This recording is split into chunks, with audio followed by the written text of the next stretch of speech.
Welcome to Samba Samba. Enjoy the video. You start by validating prerequisites and making the first concrete move. Ensure you have global admin access, an Azure AD tenant, plus a Windows server with network access.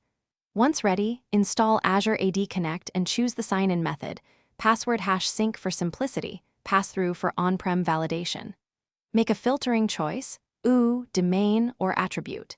This reduces migration scope and avoids user disruption. Run an initial Delta sync in staging mode to preview objects before switching to production.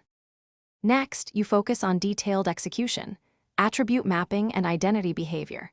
Map UPNs so users keep familiar logins and resolve duplicate SAM account names or conflicting proxy addresses. Enable device and password writeback only if you must manage objects from Azure.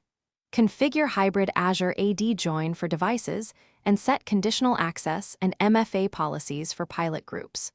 Once done, validate sign-in across platforms, VPN, laptop, mobile, and confirm group memberships provision correctly before broadening the rollout.